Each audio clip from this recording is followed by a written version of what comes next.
नमस्कार, आप देख रहे हैं लाख टके की बात और मैं हूं आपके साथ मेनका चौधरी। और मैं हूं आपके साथ अमित गर्ग शुक्ला। शुरुआत करते हैं बड़ी खबर के साथ। यूपी के बेसिक शिक्षा मंत्री सतीश द्विवेदी ने कहा है कि 69,000 सहायक शिक्षक भर्ती में आरक्षित वर्ग के अभ्यर्थी आरक्षण प्रक्रिया लागू करने में विसंगतियों को आधार बनाकर शिकायत कर रहे थे। मामले पर अभ्यर्थियों ने मुख्यमंत्री से मुलाकात की थी। मुख्यमंत्री ने न्यायपूर्ण समाधान के निर्देश दिए। विभाग ने फैसला किया है कि चयन सूची में आरक्षण से छूट गए अभ्यर्थियों के लिए भर्ती की जाएगी और आज से भर्ती प्रक्रिया शुरू हो जाएगी। 6 जनवरी को काउंसलिंग के बाद भर्ती प्रक्रिया पूरी होगी और नियुक्ति पत्र दिया जाएगा। इस दौरान बेसिक शिक्षा मंत्री ने कहा कि 2016 में सुप्रीम कोर्ट ने शिक्षा मित्रों का स्थायी शिक्षक के तौर पर 1,37,000 पदों पर स्थायी शिक्षकों की भर्ती का आदेश दिया था और इन पदों के सापेक्ष 17 पद खाली रह जाएंगे, इसलिए कोर्ट के निर्देशों के क्रम में नई भर्ती की जाएगी। 17,000 पद की ये बात हो रही है। विभाग ने यह निर्णय लिया है कि उस प्रक्रिया में आरक्षित वर्ग के प्रभावित अभ्यर्थियों की भर्ती की जाएगी। उसकी पूरी प्रक्रिया आज हम जारी कर रहे हैं। आज 24 दिसंबर से ही वो प्रक्रिया शुरू हो जाएगी और 6 जनवरी को काउंसलिंग के उपरांत वो प्रक्रिया पूरी होगी और जो अभ्यर्थी छूट गए थे उनकी भर्ती प्रक्रिया पूरी करके उनको नियुक्ति पत्र। शिक्षा मित्रों का स्थायी शिक्षक के रूप में समायोजन 2016 में निरस्त किया था, तो उस समय उत्तर प्रदेश सरकार को यह निर्देश दिया था कि 1,37,000 पदों पर स्थायी शिक्षकों की भर्ती की जाए। उस निर्देश के क्रम में 2 बार शिक्षक भर्ती हुई है। एक बार 68,500 की भर्ती प्रक्रिया और एक बार 69,000 सहायक अध्यापक भर्ती प्रक्रिया। 1,37,000 पदों के सापेक्ष लगभग 17,000 पद रिक्त रह जाएंगे। इसलिए माननीय सर्वोच्च न्यायालय के निर्देशों के क्रम में उन लगभग 17,000 पदों पर हम नई भर्ती भी करने जा रहे हैं। लगातार यही मांग हो रही थी कि और भी भर्तियां होनी चाहिए, जिसकी बात यहां पर बेसिक शिक्षा मंत्री ने कह दी। बात सीएम योगी आदित्यनाथ की करते हैं। कल सीएम योगी आदित्यनाथ टैबलेट और मोबाइल फोन बांटने वाले हैं। पहले चरण में 1 लाख युवाओं को मिलेंगे 60,000 मोबाइल फोन और 40,000 टैबलेट। अंतिम वर्ष में पढ़ाई कर रहे MA, BA, BSc, MBBS, MD, BTech, MTech और स्किल डेवलपमेंट आदि के छात्रों को प्राथमिकता दी जाएगी। तकनीकी रूप से अपग्रेड करने के लिए 1 करोड़ युवाओं को मोबाइल और टैबलेट दिया जा रहा है। कल राज्य के हर जिले से आएंगे छात्र और छात्राएं। अटल बिहारी वाजपेयी कान्हा स्टेडियम में होगा कार्यक्रम।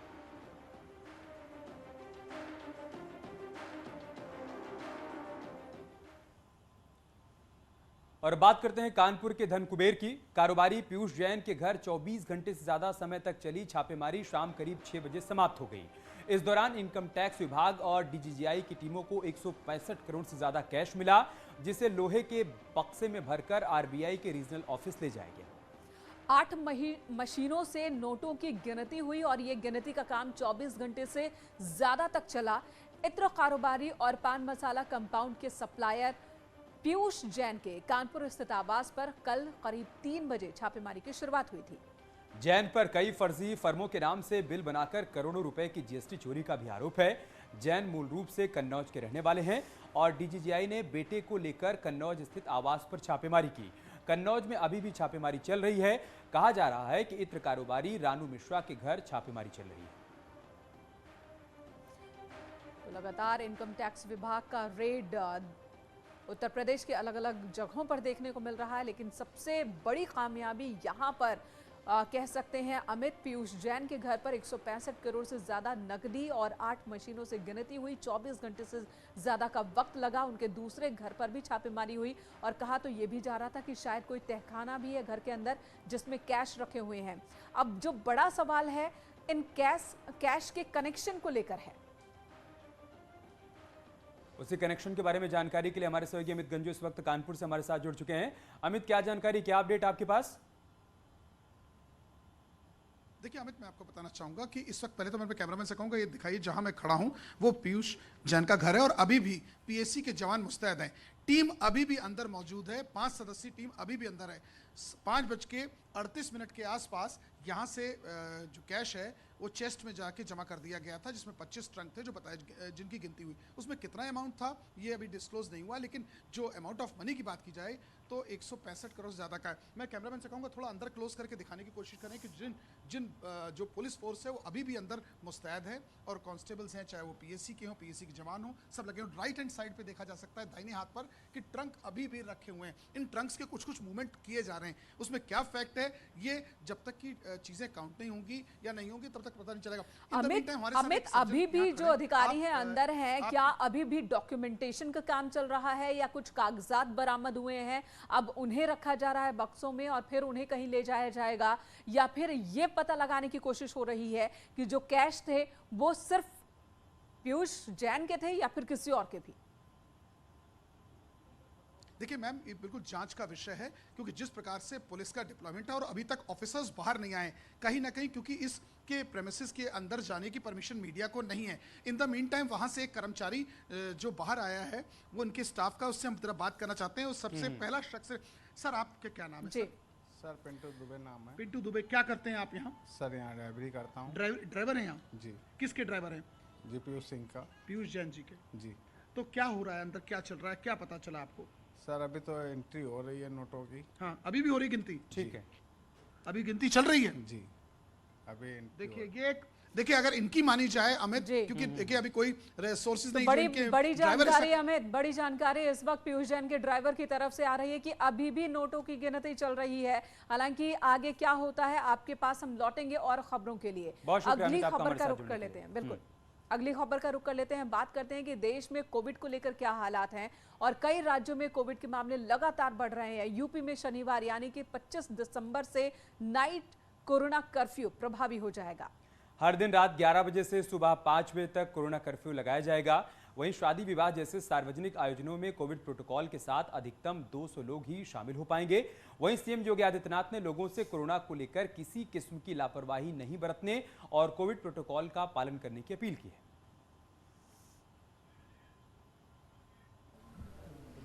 दुनिया कोरोना महामारी का सामना कर रही है, और कोरोना महामारी दुनिया के अंदर उस हर एक तबके को अपने चपेट में ले रही है जो लापरवाही कर बरत रहा है। हम याद रखें कि हमें जीवन भी बचाना है और जीविका को भी बचाना है।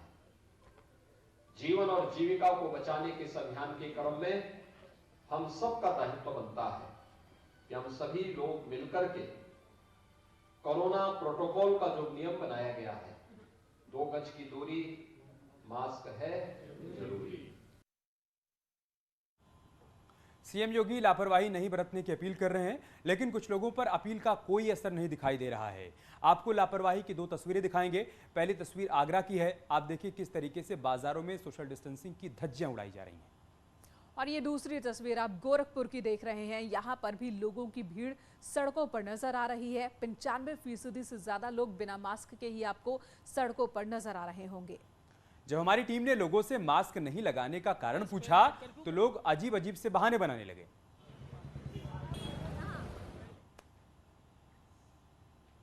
इसी बीच ओमिक्रॉन के बढ़ते खतरे को देखते हुए 5 राज्यों में होने वाले चुनाव को लेकर राजनीतिक रैलियों पर रोक लगाने की मांग उठने लगी है।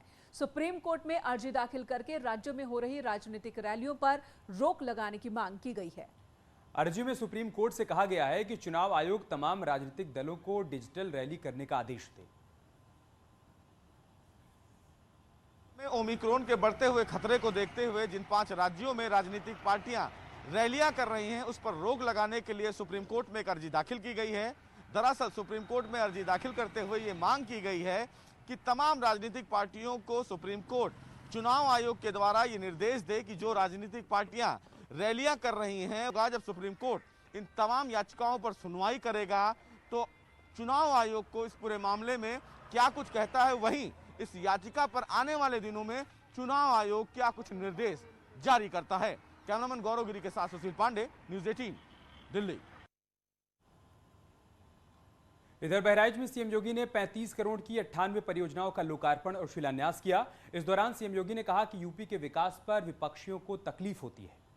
बीजेपी सरकार फ्री में राशन, इलाज और वैक्सीन देने का काम कर रही है। प्रदेश में गरीबों का हक मारने वालों पर बुलडोजर चलाया जा रहा है। माफियाओं की जमीन पर गरीबों के लिए आवास बनाए जाएंगे, ये बात भी सीएम ने कही। ये है राम राज्य की परिकल्पना का फ्री में राशन, फ्री में वैक्सीन, सबको वैक्सीन। अगर पिछली सरकारें होती हैं, कोरोना आता, लोग तड़प तड़प करके मर रहे होते। और भाइयों बहनों, बुआ हो या बबुआ, भाई बहन की जोड़ी, ये कोई इंग्लैंड में मौज मस्ती कर रहा होता, कोई कहीं और जगह रह रहा होता, और प्रदेश की जनता और देश की जनता भूखों मर रही होती, उपचार के भाव में मर रही होती। चलिए अब आपको दिखाते हैं कि विपक्ष आखिर क्या कर रहा है। बीएसपी की बात कर लेते हैं। बीएसपी के मंडलीय सम्मेलन में शिरकत करने प्रयागराज पहुंचे पार्टी के महासचिव सतीश चंद्र मिश्रा ने दावा किया कि 2022 में बीएसपी की सरकार बनेगी। वहीं बीजेपी सरकार पर निशाना भी उन्होंने साधा। सतीश चंद्र मिश्रा ने कहा कि जनता सरकार से परेशान है। यूपी सरकार ने प्रदेश को और अंधकार में धकेल दिया है, इसलिए इस बार 2022 में जनता बीएसपी को ही चुनने वाली है। ये सिर्फ वोट की राजनीति करते हैं, भगवान को भी उसमें चुनाव में उतार देते हैं और उतार करके ईश्वर को उतार करके और वोट मांगने की कोशिश करते हैं। लेकिन अब उत्तर प्रदेश की जनता इनकी इस तरह की जो नीति है, रणनीति है, उससे पूरी तरह से वाकिफ हो चुकी है और इस तरह के जो धर्म के नाम पे ये मुखौटा ओढ़ के और लोगों को धोखा देने का काम करते हैं, उसको पहचान चुकी है और अब की बार इनको सबक सिखाते हुए इनको यहाँ से बाहर करने का काम करेगी। केंद्रीय मंत्री स्मृति ईरानी आज रायबरेली के दौरे पर रहीं। परशदेपुर में सभा स्थल पर लोगों की मांग पर स्मृति ईरानी ने मंच से ही डीएम को रविवार को छुट्टी रद्द करने और जनसभाओं को सुनने का निर्देश दिया। इस दौरान स्मृति ईरानी ने डीएम से यह भी कहा कि जन समस्याएं सुनने के लिए जिस विभाग के कर्मचारी या अधिकारी न पहुंचे, उनके खिलाफ कार्रवाई होनी चाहिए। उनकी जानकारी आप मुझे दीजिए। अरे परसों यही दिक्कत होती है, बहनें कुछ कहती हैं, भाई कुछ कहता है। परसों रविवार है, रविवार को कुछ लोग जो अपना काम छोड़ के घर पे होंगे, कम से कम उनकी भी सुविधा होगी। भाभी जो नौकरी पे कल जा रहे हैं वो कह रहे हैं दीदी असुविधा होगी। तो रविवार को डीएम साहब की छुट्टी है, लेकिन यहाँ रुक रहे हैं छोटे से ब्रेक के लिए, तुरंत लौटेंगे।